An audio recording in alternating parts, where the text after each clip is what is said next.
Hello everyone, welcome back. It's another episode of Bitcoin in real life, and I'm back in the Bay Area for some reason. Something has brought me back here. If you don't know where this is Jack London Square. So let me cut in and cut out, and it's one of those episodes where I go out in the physical world and do things in real life with Bitcoin. Anyways, let me cut out and I'll cut back in. Well, everyone, today I lucked out. It was farmer's market day, so let's walk around and see what's over here.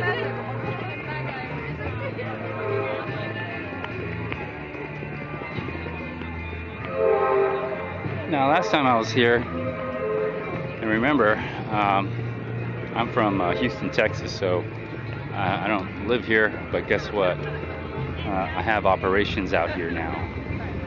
And so last time I was here, I was out in San Francisco. If you remember, was it Glen Park Library? Now I'm on the other side of the bay. So, I'm not sure, well, I know why I'm here, because I have operations here now. Just want to let you know, the Bay Area is now operational, and some of the other nodes are going to be operational as well.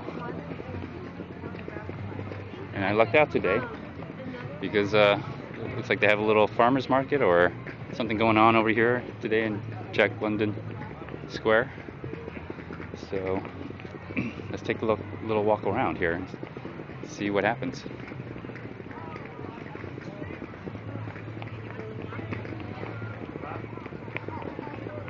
And so, anyways, the Bay Area, Oakland, San Francisco, that Bay Area, Berkeley, those nodes are now operational. And those nodes are going to be mining blocks. And so if you know anything about what I'm talking about, I don't use chips to mine blocks. I don't use it does take electricity, but it's bioelectricity. I'm using the computing power of the mine to create blocks here and mine for Bitcoin. So the Bay Area is now operational. The nodes are up. Have at it. So it's beautiful out here. You know, I really enjoy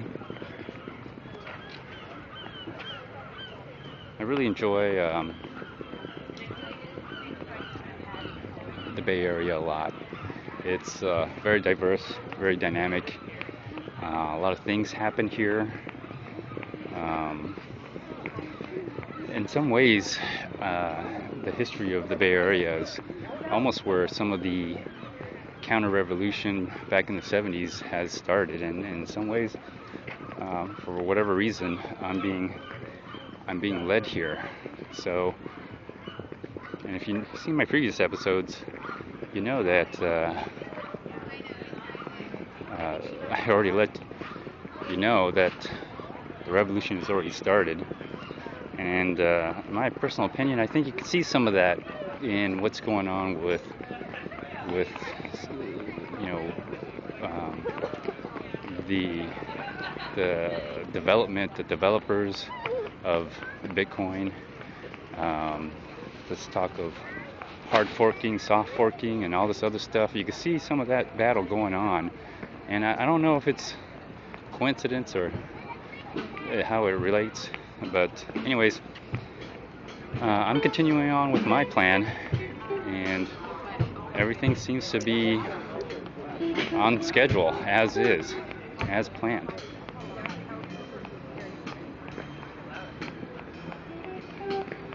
Sorry, this is a little boring, but for those of you who don't do anything but are pushing buttons on your computer,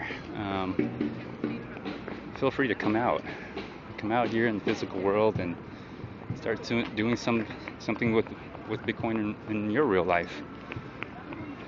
Because why not? I am. Oh, this looks fun. Oh, this looks fun. Let's stop over here. Let's stop over here. Oh, look at that. Let's see what this is. I think this is going to be fun right here.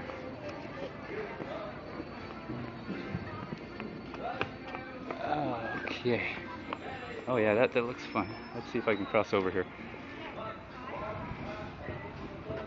Bye-bye.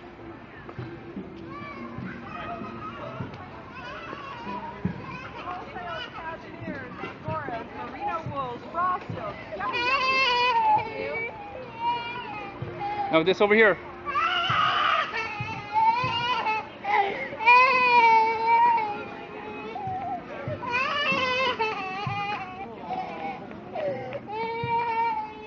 Over here, over here. Over here. Over here. All right, let me cut out. Obviously, I got my hands full. All right, I'll cut in later. All right, everyone, I'm cutting back in here, and here on along the Embarcadero, you can see that this is way over there. You can kind of see downtown Oakland, and you can see the port over there, and so anyways, I'm gonna take a little quick walk around here. This is a place where I'm going to establish myself. I've already been in Southern California for the most part, so I've grown up when I used to live out here. I've grown up both in Southern California and Northern California, and so I have a better understanding of this state.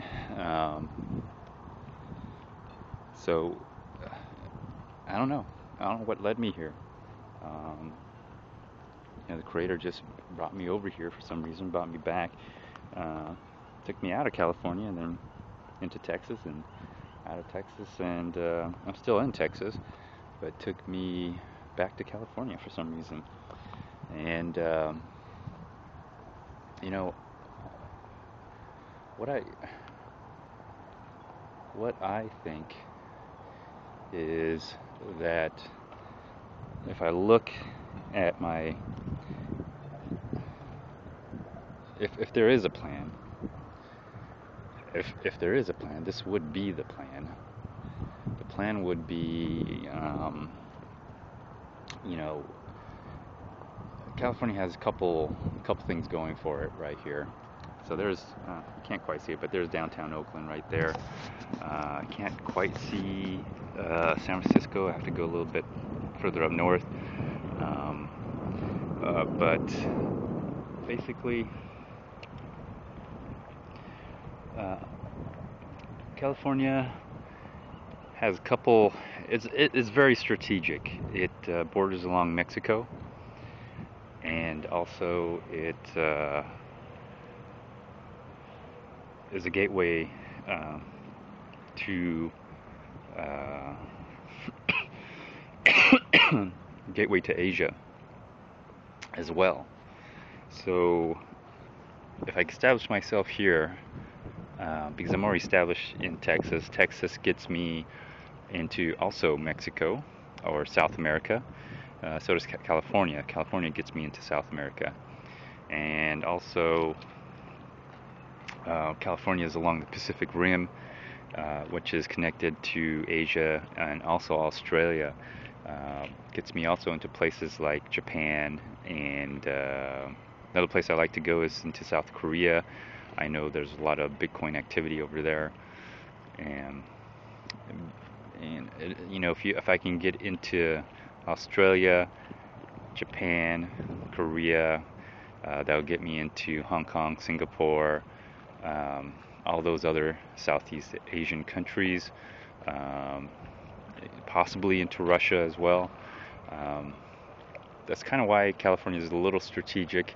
Also, California leads me all the way up to, uh, again, Pacific Rim, Oregon, Washington,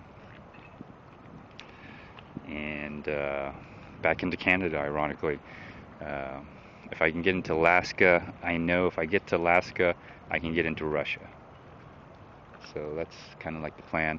Um, and as far as Texas, Texas gets me all of the southwest. California definitely gets me all the way to the west. Texas is very strategic as well. It is central to everything that I do. It allows me to get to the west, to the north. It allows me to go south. Also gets me to go into the Caribbean. Um, Now, if you're wondering why I'm specifically looking at these boats, because a boat may be in the future for me, because if I'm in Texas and I want to get into Caribbean, yeah, and then also on the Gulf of Mexico, South America along that side of Gulf of Mexico. Also, it will also get me up and down all the eastern seaboard as well. And again, also Caribbean, Jamaica, and all those other islands in that Gulf Coast area. So,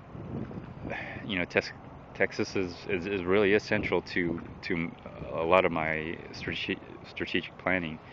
Um, Chicago is also not Chicago, but Illinois specifically is very, very strategic as well. It's north of Texas, and it allows me into the Midwest. Um, it's also very close along the border of Canada, which I'm already established in Canada as well. Um, and because I'm and from Texas, I pretty much got all of southeast as well as southwest. Um, I have a node in Florida, but unfortunately, not much use over there yet, as well as Atlanta, but again, not much use there yet. But there is a node up there. It's up and running. It's operational. But I think a lot of people are afraid. Um, but anyways, I'm already established there. The hardest part to establish, and it's my experience that New York and the New England states are the hardest to establish. It is the stronghold of the Dark Overlord. The Dark Overlord resides in New York, and I think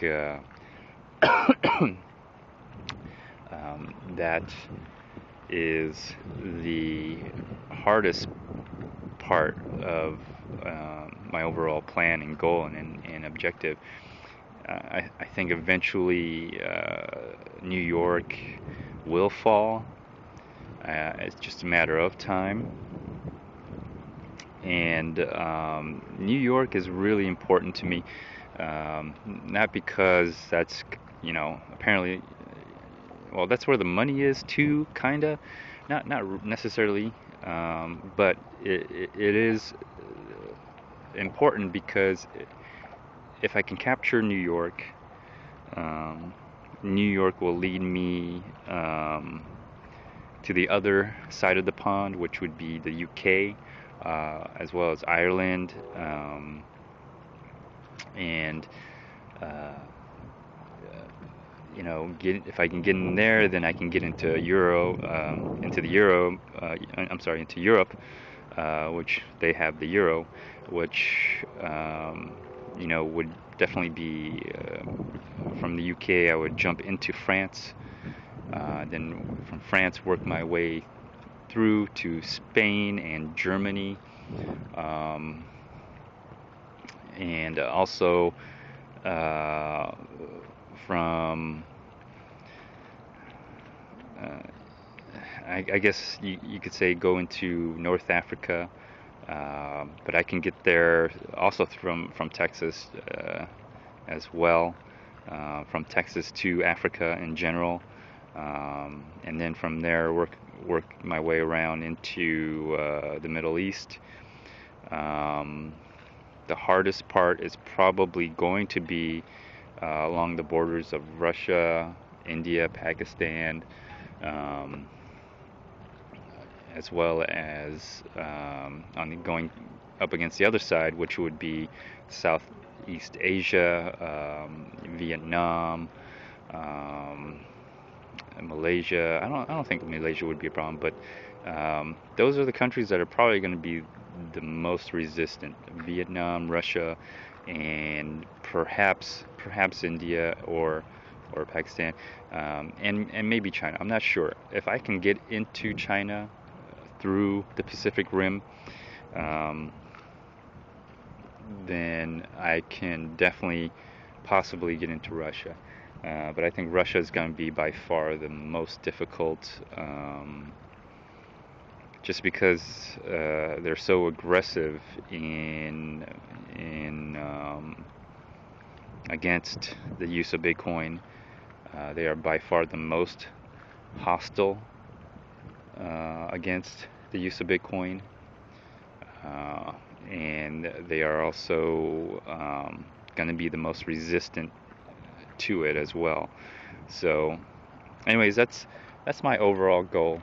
And if you're wondering why I'm up here in Oakland, um, I I think most people overlook Oakland and surrounding area of the East Bay side, which is over here, and there's a lot of things that are here that can go into San Francisco.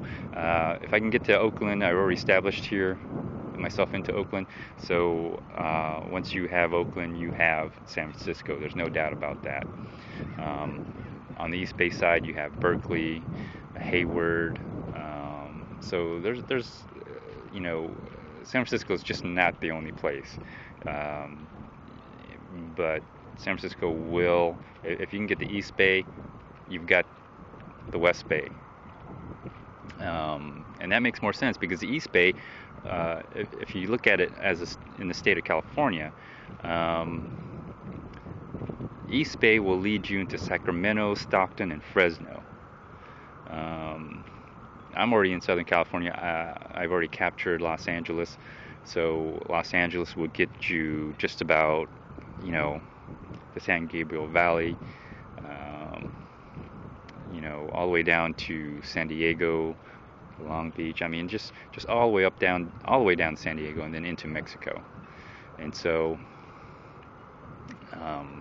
but as far as the northern part, San Francisco is really not. I wouldn't say northern California. It's more of central California. But because there's really nothing up above San Francisco, above the Bay Area, nothing significant. A lot of people consider this Northern California. Anyways, if I got the Bay Area, that basically allows me to capture a lot of Northern California, and that'll lead me into Portland, and Portland will lead me to Seattle, and then from Seattle to Victoria, Canada.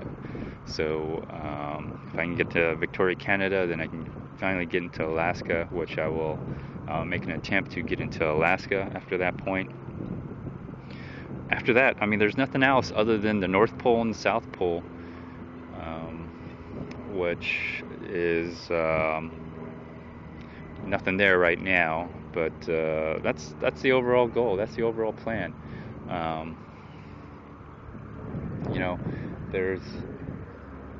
There's not much else I can do other than just wait it out and see what would happen. And hopefully by then,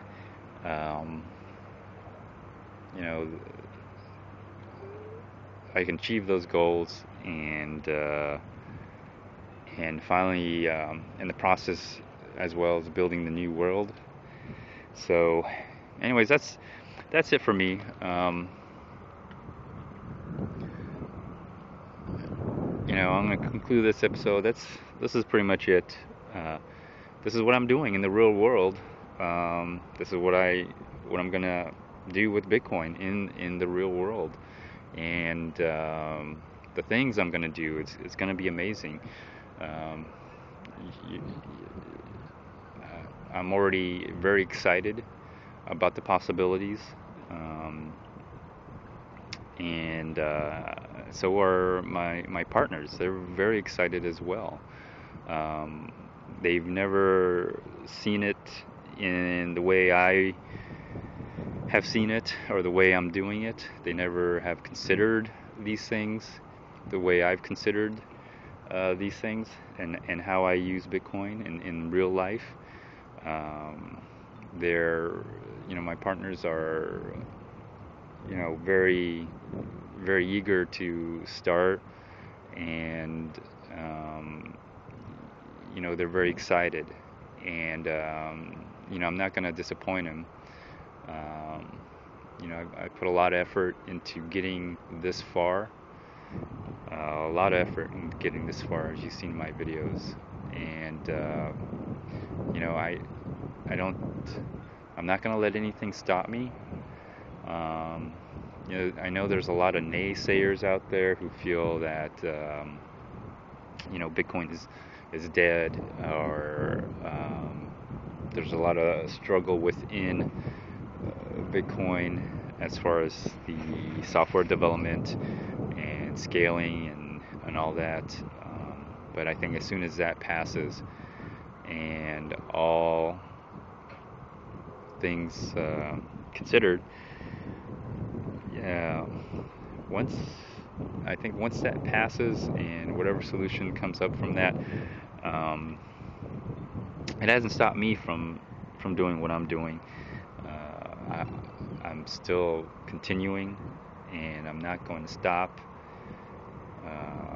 I'll never stop, and I'll continue to do what I do.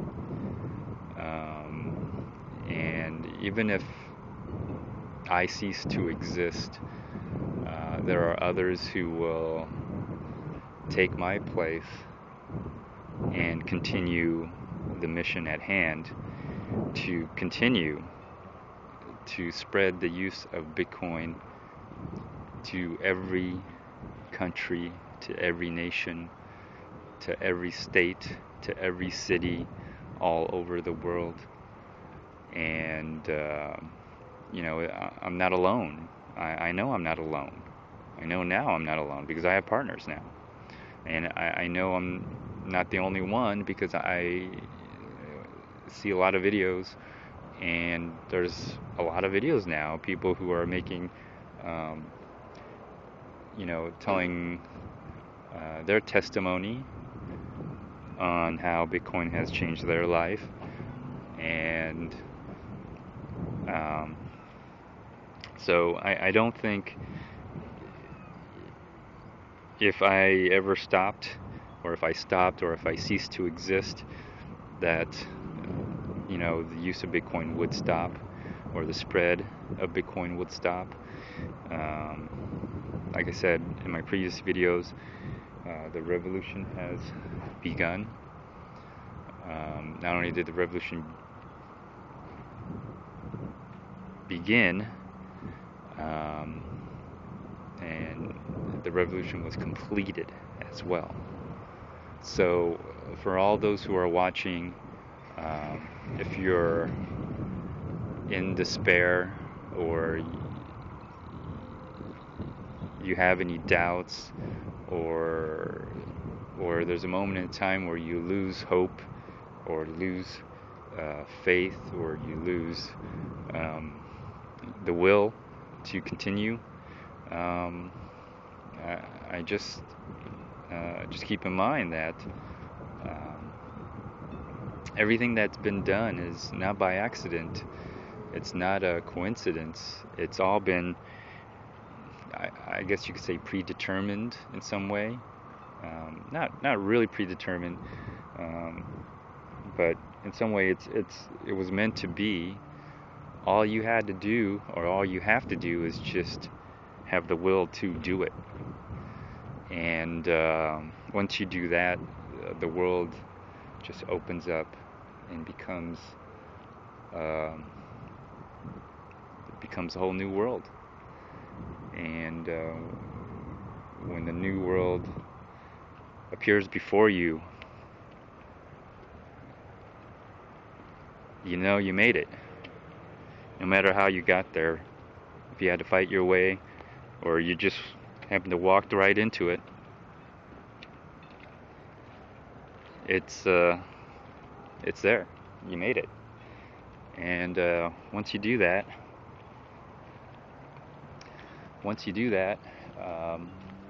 the world just changes.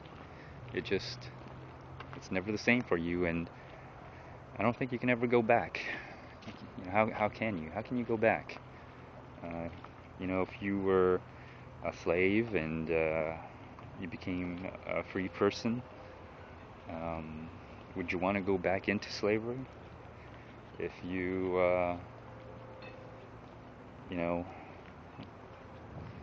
well, anyways, I don't know the answer to that, but I guess everyone's experience is different.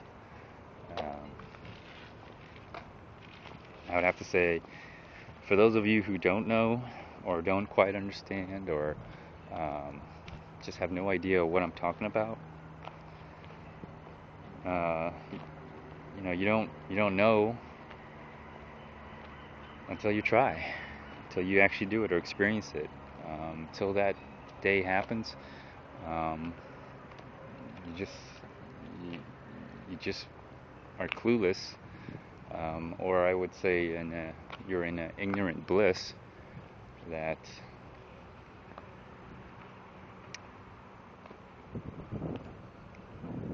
that well, you're just in an ignorant bliss. It must be nice and wonderful for some people. When I was and I was, and I speak from experience because I was you at some point, the person who didn't understand or maybe hated Bitcoin or think that Bitcoin is a joke or fraud. I never really thought that, but I never, when I first heard of Bitcoin, I didn't quite understand it until I started using it. And once I started using it um, and begin to understand how it works. I don't fully understand the technology of how it works. It's not like I program, but I do use it for myself and how I use it, and I understand how I can use it for myself. It changes your world. It affects your life, and you're never really quite the same person after that. And on top of that, you can never go back. You can't go back because you know too much. You know way too much for you to ever go back, and you just have to make that decision to believe or to believe not to believe. Anyways, let me end this episode.